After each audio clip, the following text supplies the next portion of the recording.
Mer et montagne, landes sauvages et terres cultivées, villages traditionnels et stations balnéaires. Le Pays Basque attire les touristes depuis plus d'un siècle.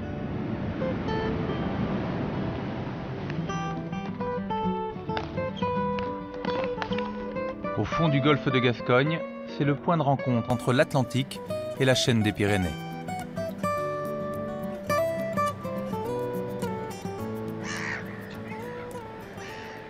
Au Pays Basque, le contraste est assez saisissant entre son littoral et l'arrière-pays. Quand on est sur la côte, on voit une grande bande qui est construite quasiment sans discontinuité, sur 40 km entre Hendaye et Bayonne. Et dès qu'on va à l'intérieur des terres, on va trouver les zones cultivées, des villages plutôt dispersés, des maisons très traditionnelles.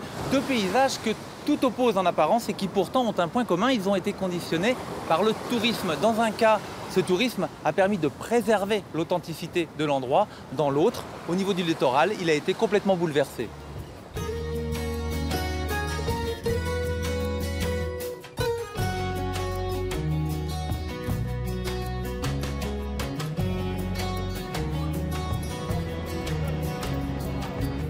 Biarritz est la station balnéaire emblématique de la côte basque.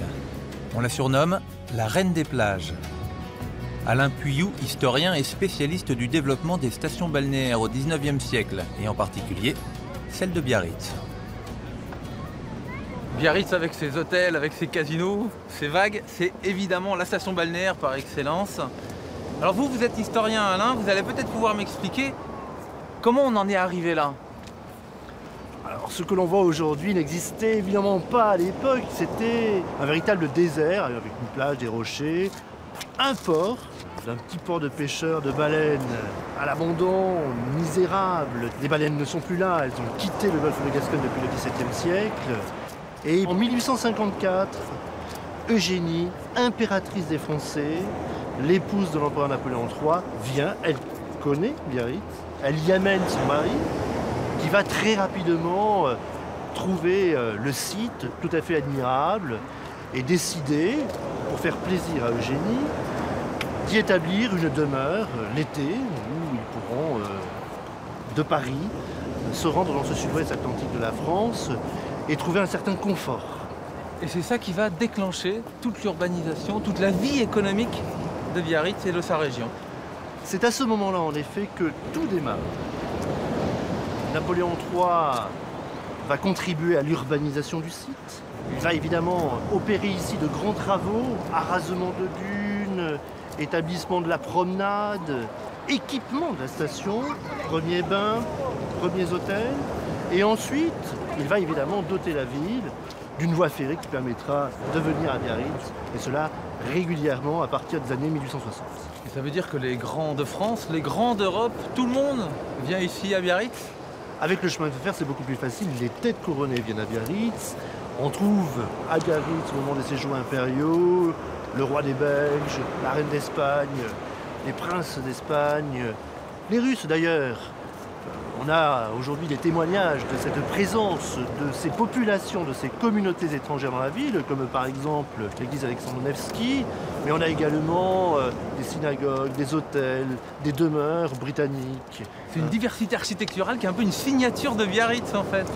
On peut dire cela. Monument célèbre évidemment, c'est l'actuel hôtel du Palais. Évidemment peut-être que le joyau de cette architecture, même si ça n'est pas sur le style le plus intéressant, c'est l'hôtel du Palais. Aujourd'hui, hôtel qui ne l'a pas été tout le temps, puisque ce fut là, en effet, que fut implantée la Villa Eugénie, c'est-à-dire la résidence de l'impératrice Eugénie.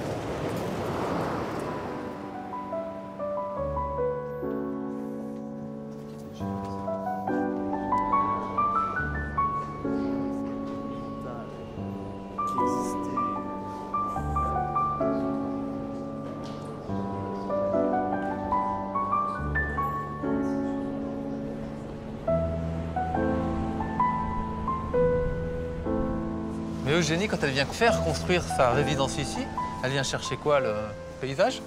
Elle vient chercher ce qu'elle connaît, elle vient chercher l'océan. Et puis, évidemment, il y a ce panorama absolument admirable qu'elle a certainement parcouru dans des lectures, après l'avoir vu véritablement. les lectures notamment de Victor Hugo et de tous ceux qui ont fait des voyages dans les Pyrénées. Parce que Victor Hugo est aussi tombé sous le charme de cet endroit. Victor Hugo est tombé sous le charme, en effet. Il a décrit, à l'époque romantique, ce qui constitue finalement la lecture des origines du monde. Il a été séduit par la force de l'océan, par ses rochers percés, par ce cadre tout à fait admirable, le coffre Biarritz. Et puis, ce qui plaît aussi à Eugénie, c'est qu'elle vit à l'écart du village. Et là, en effet, accompagnée de ses dames d'honneur, Eugénie, son fils, passent quelques semaines à recevoir leurs amis, à faire des fêtes, à se promener à l'intérieur du Pays Basque, puisqu'on se rend à la Rune, à l'intérieur des terres. L'intérieur du Pays Basque attire les estivants en mal de nature. Ils viennent y chercher le pittoresque des villages et le grand air de la montagne. L'ascension du massif de la Rune à dos de mulet par l'impératrice Eugénie marqua le début de ce tourisme vert. Arrache tout en douceur.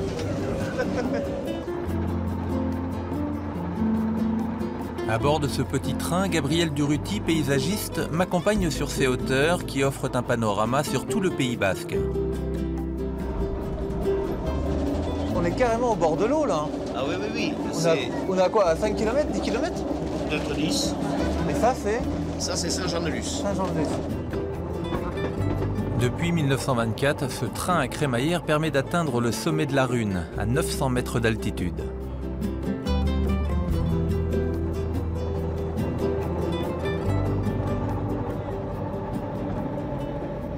Là, tu as l'explication du nom de cette montagne, parce que la Rune, si tu veux, traduit en basque, ça veut dire beau pâturage, ou belle herbe. Et là, c'est une végétation relativement rase, mais qui est très riche, à base de fétucovines et de fétuques rouges. Et c'est sûr que ce n'est pas une herbe très haute, parce que le climat est un peu difficile. Par contre, avec la surface, l'animal trouve de quoi se restaurer tranquille. Et c'est cette végétation qui donne l'allure de cette montagne qu'on découvre du littoral et de très loin. Voilà, et par temps clair, c'est-à-dire lavé après une pluie et un vent du sud, ça te donne des couleurs extraordinaires. C'est une montagne qui est réduite à cet état-là par le pâturage des animaux. Puisqu'au départ, s'il n'y avait pas d'animaux, ça fait partie de la chaîne atlantique, donc tu aurais du bois. De la forêt, du chêne. Et ça, c'est typique de la région, non? Ça, si tu veux, c'est une des bases de ce pastoralisme, puisque c'est le bougnoc et c'est l'animal un peu important, qui lui trace la route, écrase la végétation importante, et suivi de la brebis qui, elle, n'a pas les moyens de se frayer un passage, mais qui profite du passage créé par les animaux supérieurs. Et ce cheval, tu l'as appelé Potioc, c'est ça? C'est un animal qui vit toute sa vie en montagne. La majorité sont quand même laissés à leur vie sauvage. Moi, je dirais à leur vie libre, puisque sauvage, non. Ils appartiennent tous à quelqu'un. Ils sont quand même contrôlés, mais de temps en temps. Et puis, il a du caractère. Il se laisse pas... Il est très tenace. C'est un cheval basque, quoi. Absolument.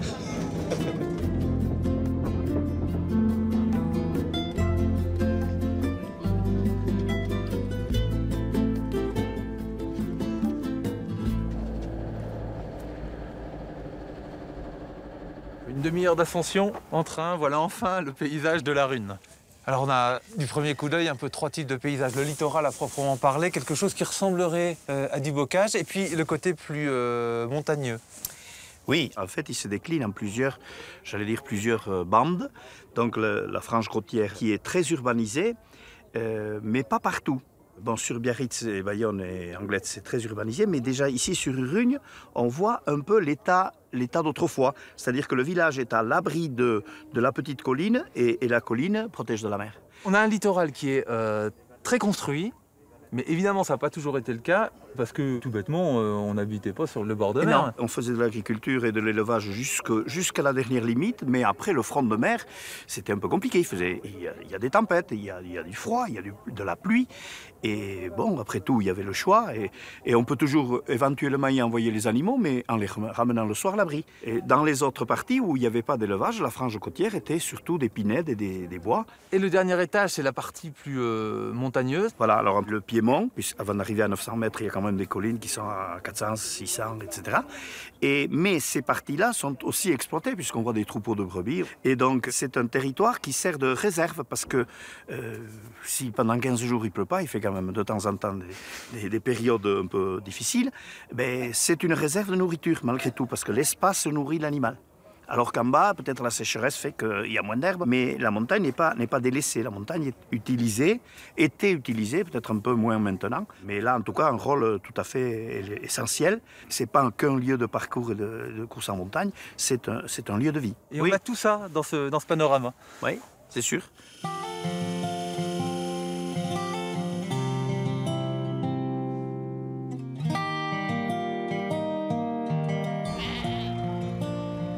L'élevage dans les montagnes, la polyculture dans les vallées, l'agriculture est la principale activité économique à l'intérieur du Pays basque. Profitant du développement du tourisme et de l'attrait pour les traditions culturelles, les agriculteurs ont relancé la production du piment d'Espelette, cultivé depuis le XVIe siècle. Pierre est producteur de piment. Joïsa. Oui, Ici. bonjour. Bonjour Arnaud. Il paraît qu'on a l'occasion de goûter le piment d'Espelette chez vous. Oui. Tu veux goûter? Moi volontiers, oui. Ne vois pas dans ma précipitation à te faire goûter un piège. Hein. Je suis serein pour l'instant. Voilà. Donc, le piment peut s'ouvrir comme ça. Tu as la partie épiderme, tu vois. Normalement, il faudrait que tu enlèves les graines quand même. Et tu peux croquer dans la partie épiderme qui est plutôt sucrée. Méfie-toi de ces petites bandes-là qui sont un peu plus jaunes ou orangées, qui sont bien chargées en huile essentielle. C'est là où il y a tout le piquant. Voilà, les capsules de bombes à retardement sont là-dedans. Et dans les graines, mais les graines, on ne les mange pas. Alors effectivement, c'est tout sucré. Pour ce qui est du retardement, il y a quand même une petite montée en température derrière, mais c'est pas violent. Effectivement, c'est surtout goûtu. Voilà. Donc c'est une production en termes agricoles, c'est une production importante pour le. Très importante localement, très important pour la survie de la petite agriculture. C'est très important. Et ça fait quand même une centaine d'hectares. Oui, et qui sont répartis sur 10 communes. Et c'est des communes qui sont très proches de la côte. Donc sur ces communes, tu as une pression foncière très importante. Et le piment a participé à rendre donc l'agriculteur autonome. Mais en quoi ça défend le paysage tel qu'il est aujourd'hui? Et parce que c'est l'agriculture qui fait le décor. C'est lui. Si tout est urbanisé, vous n'aurez pas ces couleurs vertes, ces couleurs mordorées. Tout va partir à l'abandon. Les collines, tout ça, si personne ne les entretient, beaucoup de parcelles seront envahies par les ronces et les touillas et la fougère. Personne ne pourra plus se promener. C'est-à-dire les randonnées, tout ça, beaucoup d'endroits, ce sera plus possible. Donc du coup, ce piment d'Espelette, il fait partie du paysage aujourd'hui et il participe à son maintien. Tout à fait.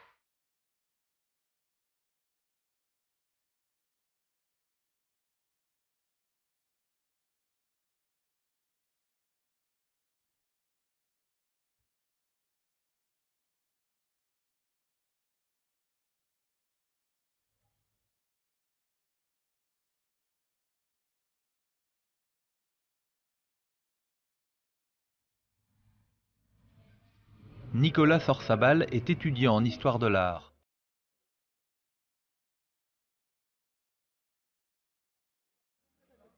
À Espelette, tourisme et vie rurale rythment la vie du village.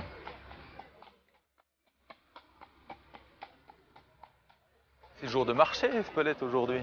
Mais oui, Et ça se passe toujours ici, sur le terrain de pelote basque? alors ici c'est le fronton, et le fronton est toujours resté dans la société basque le forum, c'est le lieu où on se rassemble. Et l'église n'est jamais loin en général, comme le fronton dans l'Antiquité. Et ici, comme vous voyez, aujourd'hui on a un marché aux bestiaux. Et la vie va s'organiser un petit peu, va se passer ici, la vie sociale, les interactions, Voilà. le commerce. C'est là qu'on parie, c'est là qu'on discute, c'est les lieux de rassemblement. Ce village d'Espelette, c'est pas uniquement une carte postale, il a aussi une existence rurale. Effectivement, il y a une vraie vie de village ici, on est au carrefour de différentes traditions qui sont préservées et il y a toujours une vie agricole très active qui permet justement de soutenir la vie locale.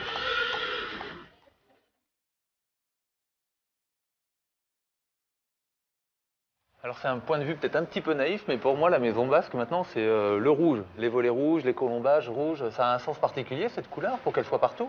Il y a effectivement une raison, c'est qu'à l'origine, on peignait tous les volets, les poutres et les solives en rouge avec du sang de bœuf. Avec du sang de bœuf qu'on étalait sur les Alors, sur les fêtes, à l'origine, c'était comme ça. Alors, il existe aussi des volets verts. Oui. Alors ceux-là, c'est du sang de quoi? Et Parce qu'il n'y a pas que du rouge dans le paysage. On croise moins, c'est vrai, mais il y a aussi des maisons à volets verts. Eh bien, ce qui se passe, c'est que dans les zones côtières, on va récupérer les fonds de peinture qui servaient pour les bateaux, pour peindre les volets. Et c'est pour ça qu'on a du vert et du bleu qui se sont ajoutés à cette gamme.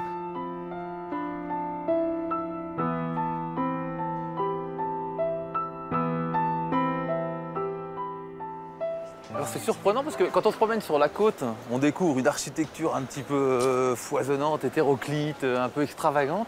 Et dès qu'on rentre dans les terres, on a quelque chose de beaucoup plus homogène qui, j'imagine, correspond à l'architecture typique basque.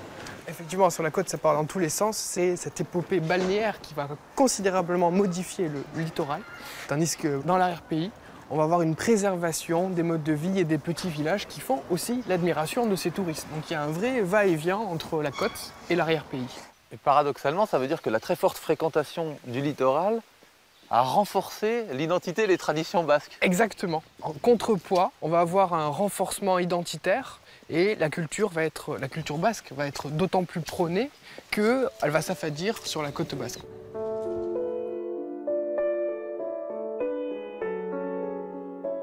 En un siècle, la population de la côte basque a été multipliée par 10.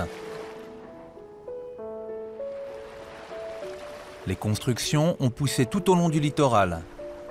Seul îlot préservé, entre Hendaye et Saint-Jean-de-Luz, la corniche basque.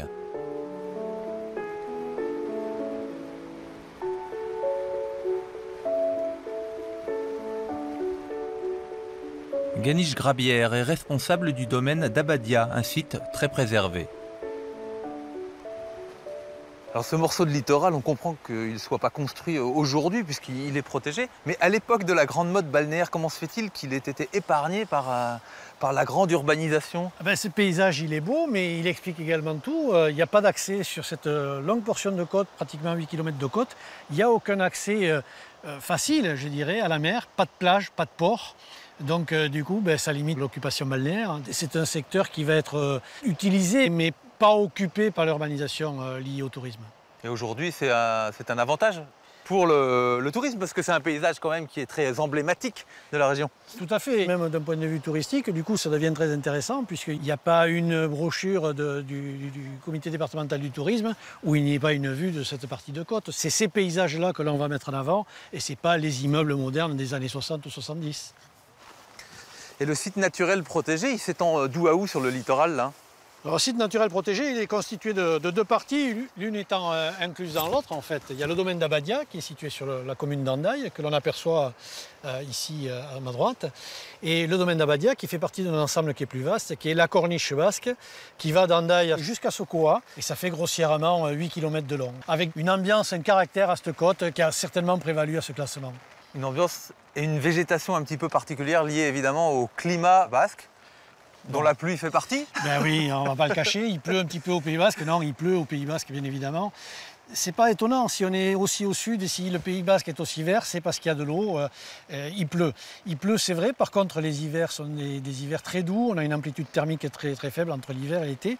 Et donc ça va donner le croisement entre la végétation atlantique et la végétation méditerranéenne. Si on a de la végétation méditerranéenne, c'est pas parce qu'il y a de la pluie ou parce qu'il fait chaud l'été, c'est surtout parce qu'il ne fait pas froid l'hiver. Voilà.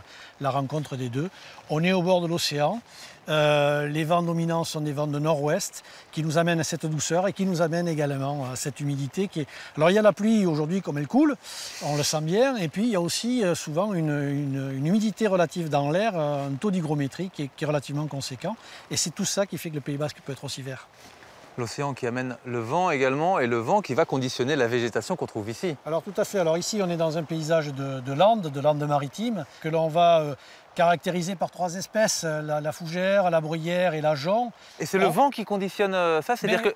Qui va empêcher des végétaux plus ligneux, plus durs, les arbres, les arbustes, de s'installer. Donc on va avoir ces formes encoussinées, très caractéristiques, très aérodynamiques, qui vont permettre à la végétation de résister et de coloniser les falaises. Donc dans ce paysage, on arrive à lire le climat, du Pays Basque. Voilà, aujourd'hui il est humide. Il n'est pas toujours comme ça, mais aujourd'hui il est humide.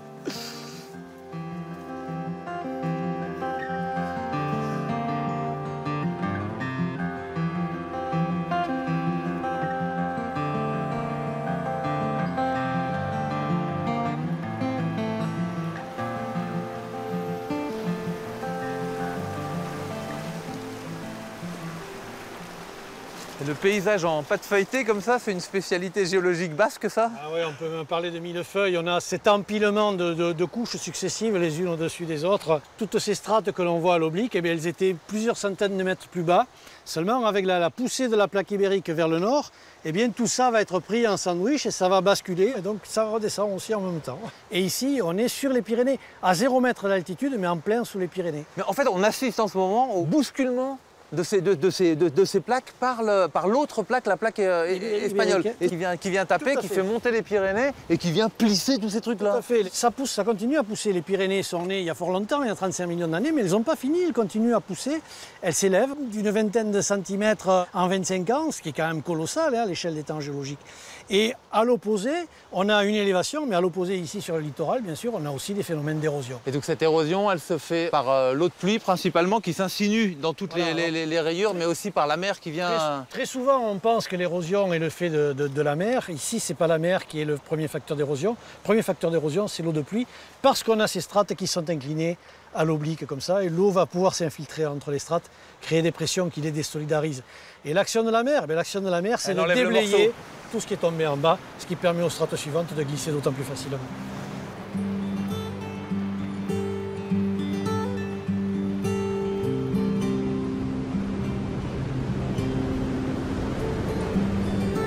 La côte basque attire chaque année près d'1 million de touristes. Mais aujourd'hui, ce ne sont plus les vertus curatives des bains de mer qui font la renommée de ces plages, mais la force des vagues.